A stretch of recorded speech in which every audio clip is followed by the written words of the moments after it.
मोदी जी को मंगलसूत्र की बात नहीं करनी, मुझसे शोभा नहीं देती। जो खुद मंगलसूत्र की लाज नहीं रख पाए, किसी के मंगलसूत्र की बात नहीं करनी। छोटी बातें नहीं करना है। मैं तो ये कहता हूँ जो लुटेरे हैं उनके खिलाफ कार्रवाई होनी चाहिए।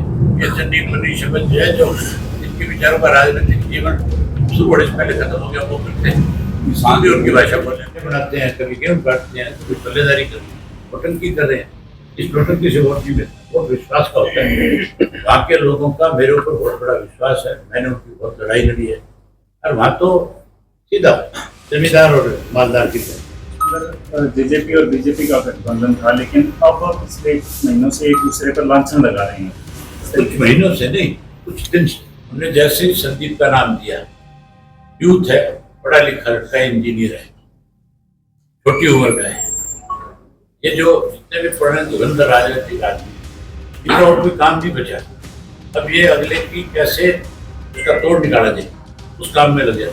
कांग्रेस का जान तिवारी इस बात को लेकर के पिट गया आज कि आज तक कांग्रेस अपने उम्मीदवार तय नहीं कर पाई, तक संगठन नहीं बना पाई। आज भी कांग्रेसी युद्धम बजा रहे हैं आपस में। और वहीं भाजपा की हालत ऐसी है कि भाजपा के जो कैंडिडेट्स हैं, चाहे वो कोई भी कैंडिडेट, चाहे अशोक तंवर जी है, चाहे चौधरी रणजीत सिंह है, चाहे कोई धर्मवीर है, या कोई मनोहर लाल खट्टर खुद है, कोई कैंडिडेट अब तक जाकर के गांव में प्रचार नहीं करते। मुझे टीम पे बहुत भरोसा है। सारे के सारे जो साथी हैं वो अगले एक हफ्ते में, कोई शहर का वार्ड ऐसा नहीं बचेगा जो डोर टू डोर नहीं हो जाएगा, कोई गांव का ऐसा वार्ड नहीं होगा जिसके अंदर डोर टू डोर आदमी ना लग जाए। एक एक मतदाता से जाकर के वोट की अपील करते हैं। उसके साथ साथ मैंने कैंडिडेट्स के भी प्रोग्राम बनाने के लिए कहा है, और मैं सच में सरसा में 3-4 दिन जो है सारे विधानसभा क्षेत्रों में लगा करके जाऊंगा। हम हल्के के स्तर पे मीटिंग करेंगे, या एक एक दिन में अगर मैं 15-15, 20-20 काम भी करूँगा तो उसमें 2-2, 3 दिन हल्के जो कवर करूँगा। सारा का सारा लोकसभा क्षेत्र में सभी भी कवर करूँगा, और वहीं अपने साथियों की सबकी ये जिम्मेवारी रहेगी कि कोई भी यहाँ से सरसा जिला में ही रह करके उम्मीदवार के पक्ष में काम करें। किसी को बाहर जाने की जरूरत नहीं, हिसार जाने की जरूरत, ना कुरुक्षेत्र जाने की जरूरत। मैंने आज सबकी ड्यूटी लगाई है। हमारे कार्यकर्ताओं का बहुत उत्साह, बहुत हौसला है। कांग्रेस के पास, भाजपा के पास केवल अब एक प्रचार है जो हमेशा झूठ का सहारा लेकर के अफवाहें फैला करके कहीं न कहीं मतदाता को गुमराह करने की कोशिश करता है। हमने जैसे ही संदीप का नाम दिया, यूथ है, पढ़ा लिखा लड़का है, इंजीनियर है, छोटी उम्र का है, ये जो जितने भी पुराने धुरंधर राजनीतिक आदमी है, इनका और कोई काम नहीं बचा। अब ये अगले की कैसे उसका तोड़ निकाला जाए, उस काम में लग जाते हैं। कांग्रेस का जान तिवारी इस बात को लेकर के पिट गया आज कि आज तक कांग्रेस अपने उम्मीदवार तय नहीं कर पाई, तक संगठन नहीं बना पाई।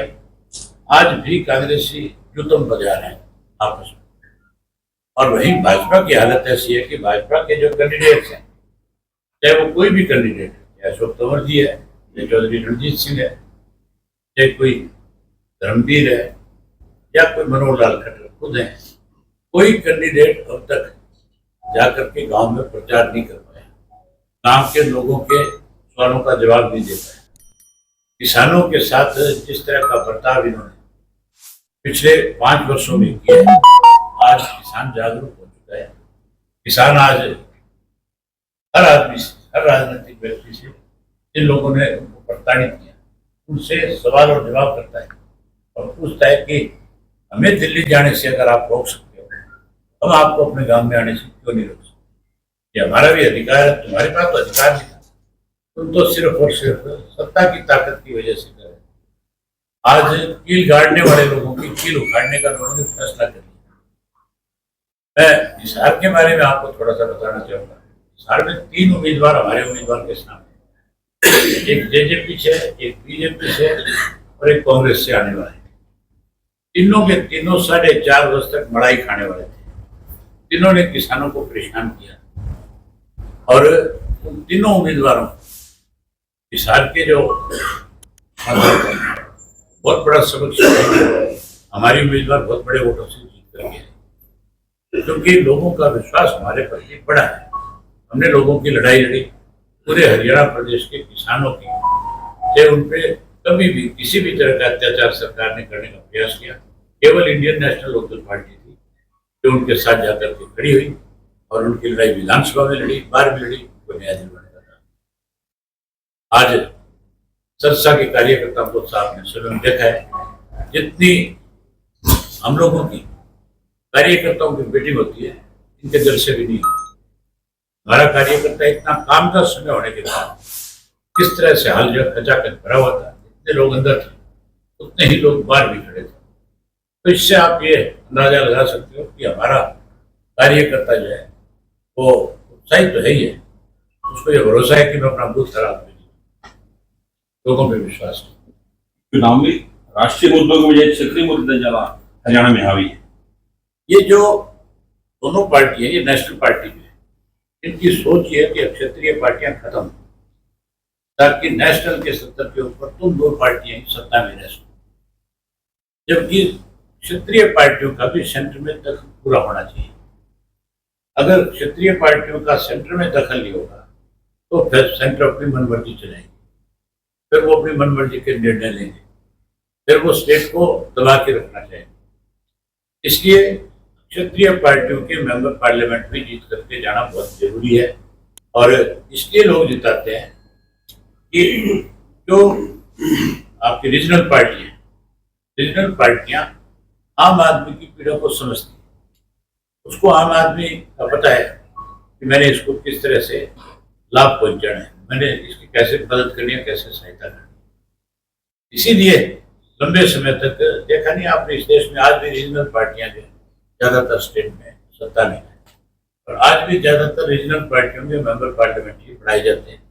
अगर बीजेपी और कांग्रेस जो है ये दोनों ये कहते हैं कि हम नेशनल पार्टी है, तो फिर ये रीजनल पार्टी में सारा कर लेते, तो छोड़ देना चाहिए। फिर इनको अकेले अपने दम पे लड़ना चाहिए। ना कांग्रेस अपने दम पे लड़ सकती, ना बीजेपी अपने दम पे लड़ सकती। कांग्रेस ने एनडीए बना लिया, भाई उन्होंने वो बना रखा है आपका एनडीए जो इंडिया और एनडीए दो बना रखे हैं। तो ये मान के चलो कि आज किसी का भी काम बिना रीजनल पार्टी के नहीं चल सकता, पर ये जितना भी मतलब अपना दाव लगाने के लिए, अपना राज बनाने के लिए रीजनल पार्टियों को साथ ले लेते हैं और फिर जब सत्ता में बन रहा है हर एक मजदूर पड़ के काम कर रहा है। आप इससे अंदाजा लगा सकते हो कि उनकी हालत क्या है। अच्छा, कभी चाय बनाते हैं, कभी गेहूं काटते हैं, कभी पल्लेदारी करते हैं, नोटंकी कर रहे हैं। इस नोटंकी से वोट नहीं मिलता, वोट विश्वास का होता है। वहाँ के लोगों का मेरे ऊपर बहुत बड़ा विश्वास है, मैंने उनकी बहुत लड़ाई लड़ी है और वहाँ तो सीधा जमींदार और मालदार की लड़ाई है। अभी फिलहाल येलो 6 डिग्री रोज के लिए 4 अभी बाकी है, वो कब तक होंगे? दो तो एक दो दिन में कर देंगे और दो थोड़ी सी और फिर ऑल ओवर हरियाणा में अकाली के साथ आपका गठबंधन है, क्या होगी सीट देंगे उनको? क्या अकाली हमारी मदद करेंगे। ऑल ओवर हरियाणा अकाली तय हो गया तो परसों वो हमारी मदद करेंगे। ऑल ओवर हरियाणा में किस तरह देखते हैं 10 सीटों को? ये जो दोनों पार्टियां हैं इनकी हालत देखने लायक होती है। जो कहते थे हम 10 की 10 जीतने में सक्षम है, तो टिकट अनाउंस नहीं कर पा रहे थे, इनकी तो हालत बहुत खराब है। भाजपा वालों को कोई बता दो किसी को वोट नहीं देता है, तो वोट मांगने जाते हैं। तुम सरसा के सारे साथी हो यहाँ पे। अशोक तंवर जो है कहीं वोट मांगने गए, विरोध हुआ नहीं हुआ ना विरोध? किस बात का विरोध है बताओ? अशोक तंवर का विरोध नहीं है, ये भारतीय जनता पार्टी के फैसलों का विरोध है, बीजेपी का विरोध है। अशोक तंवर तो पहले भी यही घूमता था, तब तो इसका कोई विरोध नहीं करते थे। मुझे कई शादियों में मिला है, कई फंक्शनों में मिला है, कहीं विरोध नहीं। लेकिन जैसे भाजपा का पटका पहना, साथ के साथ विरोध का सामना करना पड़ा। इंडियन नेशनल लोकदल पार्टी का पटका पहन लेता तो लोग स्वागत करते, फूलमालाएं पहनाते। आप नॉमिनेशन कब तक करेंगे? मैं 1 तारीख सर हरियाणा के अंदर जेजेपी और बीजेपी का गठबंधन था, लेकिन अब पिछले कुछ महीनों से एक दूसरे पर लांछन लगा रहे हैं। इस कुछ तरीके महीनों से नहीं, कुछ दिन से। और कल तक भी उनका गठबंधन था, परसों तक। अगर गठबंधन ना रहता तो उनके बनाए हुए चेयरमैन पहले हटा दिए जाते, उनके लगाए हुए वकील जो थे सरकारी वो पहले हटा दिए जाते। ये एक अंडरस्टैंडिंग के साथ अलग अलग हुए थे कि लोकसभा के चुनाव तक हम एक दूसरे का, भाजपा सिर्फ ये चाहती थी कि जो वोट ये थोड़ा बहुत लेंगे उससे भाजपा को फायदा मिलेगा। लेकिन अब लोगों को इनका सारी चीजों का सामने आ गया, स्टेज का पता लग गया कि आज भी ये एक दूसरे के साथ मिले हुए, आज भी एक दूसरे की मदद कर रहे हैं। मुख्यमंत्री घपले और घोटालों की जांच की बात कहने लगी कल से।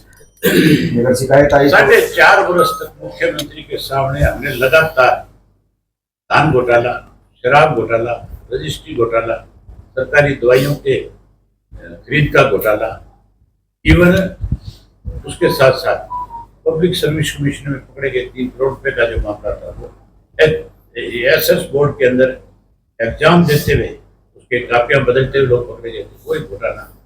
उसके साथ साथ जॉब लगाने के नाम पे पैसे लिए जा रहे हैं, वो पेपर घोटाला। अनेक घोटाले हमने सबूत के साथ विधानसभा में दिए। मुख्यमंत्री ये जो मनोहर लाल खट्टर जब मुख्यमंत्री था तब क्यों नहीं जांच कराई? आज सैनी कहता है मैं जांच कराऊंगा, तो फिर सैनी अखबार में स्टेटमेंट देने की बजाय पहले सार्वजनिक करे ना शराब घोटाला, सार्वजनिक करे धान घोटाला, सार्वजनिक करे रजिस्ट्री घोटाला। वो दम नहीं है, ये केवल अखबारों तक है। इनको भौंकने की आदत है, ये भौंकने में माहिर है। सिर्फ अखबारों में ये बात कहेंगे, जांच नहीं कराएंगे, जांच कराते तो मारे जाएंगे। खनन घोटाले की जांच कराई पिछले 10 साल, अगर दम है नायब सैनी में अपने आप को मुख्यमंत्री मानता है, मैं तो कहता हूँ डम्मी है, मुख्यमंत्री है ही नहीं। आज भी खुद ये बयान देता है मनोहर लाल खट्टर मुख्यमंत्री, तो मुख्यमंत्री का है। पिछले 10 साल का खनन का माफिया, अगर खनन घोटाले की जांच हो जाए तो ये मुख्यमंत्री खुद फंस जाएगा। इसके खिलाफ मेरे पास अनेक शिकायतें आई थी, आज भी कॉपियां पड़ी है। ये कहता है वो लिखित में दे, मैं कल ही भेज देता हूँ, करा देगा ना, पूछ लो उससे। इसके खुद के खिलाफ पंचायतों ने लिख के दिया कि हमारे गांव की मिट्टी खोद के खा गया नहीं। ये जब मंत्री था, जीपीएस इसको बनाया हुआ था, तब की बातें हैं। मैंने विधानसभा में इसके खिलाफ जांच की मांग करी थी। आपके हिसाब से चरणजीत चन्नी साबित होगा हरियाणा का? मैं छोटी बातें नहीं करता, मैं तो ये कहता हूँ जो लुटेरे हैं उनके खिलाफ कार्रवाई होनी चाहिए। ये चन्नी मनी शब्द जो है, जो जिनके विचारों का राजनीतिक जीवन शुरू होने से पहले खत्म हो गया, वो करते हैं। किसान भी उनकी भाषा बोलने लगे। किसान का अनाज मंडी में आ गया, उसको प्रॉपर परचेज करने की बजाय आज परचेज बंद कर दी है। परचेज बंद नहीं है, परचेज तो बंद करी थी। उसके इलावा नमी के नाम के ऊपर पहली दफा गेहूं में लूट है। फर्स्ट टाइम ऐसा हुआ है कि मंडी के अंदर नमी, गेहूं की नमी के कारण किसान को सस्ते में गेहूं बेचने पे मजबूर कर रखा है। सरकार खरीद नहीं रही, आड़ती के पास जाता है, वो अपनी मनमर्जी के रेट देता है, मनमर्जी से खरीदता है। मतलब आज भी सरकार जो है लगातार लूट में लगी हुई है, दोनों हाथों से लूट करके किसान को परेशान करने में लगी हुई है। यहाँ नहीं, 2 मंडियां बंद कर दी, डांड की मंडी जो बंद हो गई, और डांड के साथ है आपकी कुंडरी की है। वहां के किसान को कहा भी सीधा अडानी के वहां ले जाकर के गेहूं डाल दिया, उसके गोदाम जो उसने वो बना रखे हैं, और उसमें जब ले जाते तो एक दिन 11,000 क्विंटल गेहूं गई थी, 4800 क्विंटल गेहूं वापिस कर दी। ये नमी है इसमें। अगर मान लो मैं तो ट्रैक्टर किराए पे करके लेके गया, मेरा 30 किलोमीटर दूर नाम है मंडी से, और मैं उस ट्रैक्टर को लेके गया हूँ, पहली बात तो पूरी रात लाइन में लगना, लाइनें बहुत लंबी लंबी 10-10 किलोमीटर, वहां खड़े हो जाओ। वहां खड़े होने के बाद नंबर आता है, नंबर आने के बाद कहते इसमें नमी है, वापिस ले जाओ। तो जो गरीब आदमी है, जिसके कोई 100 मन गेहूं होगी मुश्किल से, वो तो ट्रैक्टर के भाड़े में ही गेहूं बेच के आ जाए। भाजपा और कांग्रेस के जो पत्र सामने आए उनको कैसे देखते हैं आप? भाजपा और कांग्रेस के संकल्प पत्र, मैनिफेस्टो बीजेपी ने अपने मैनिफेस्टो में कहीं किसान का जिक्र नहीं किया, कहीं एमएसपी का जिक्र नहीं किया। भाई ओबीसी का ओल्ड पेंशन स्कीम के बारे में कोई जिक्र नहीं। यही हालत कांग्रेस की है। कांग्रेस पार्टी ने भी एमएसपी का जिक्र नहीं किया। राहुल गांधी ने बयान तो दिया है कि मैं एमएसपी का कानून बनाए। ओल्ड पेंशन स्कीम के बारे में दोनों पार्टियां चिल्लाती है, ये कांग्रेस वाले बहुत चिल्लाए, लेकिन इन्होंने अपनी मैनिफेस्टो में ये नहीं लिखा कि हमारी सेंटर में सरकार बनने के बाद हम ओल्ड पेंशन स्कीम को लागू करते हैं। आज भी नहीं है। ये किसान विरोधी है, ये कर्मचारी विरोधी है, ये मजदूर विरोधी है। ये तो सिर्फ कैसे बड़े इंडस्ट्रीज को फायदा मिल सके उसको सोचते हैं। जिस तरह से प्रधानमंत्री नरेंद्र मोदी ने कांग्रेस के मैनिफेस्टो पे सवाल उठाए कि ये प्रॉपर्टियों में सर्वे करेंगे, आपके मंगलसूत्र इकट्ठे करेंगे, जिनके बच्चों को बेच ये सिर्फ और सिर्फ डाउट है प्रधानमंत्री। ये मुसलमान को अलग थलग करना चाहते हैं। हिंदू और मुस्लिम के नाम पे चुनाव को जीतने का प्रयास है, नहीं जीत पाए। 102 सीट की जो अब तक जो वोटिंग हुई है, जो रिपोर्ट इनके पास गई है, उससे इनको साफ और स्पष्ट बता दिया गया कि तुम 200 से भी कम में जाने वाले हो। तब ये नया कार्ड निकाल करके गए, तब ये मंगलसूत्र की बात करी है। मोदी जी को मंगलसूत्र की बात नहीं करनी चाहिए, मुंह से शोभा नहीं देता। जो खुद मंगलसूत्र की लाज नहीं रख पाए, किसी के मंगलसूत्र की बात नहीं करें। ठीक है जी।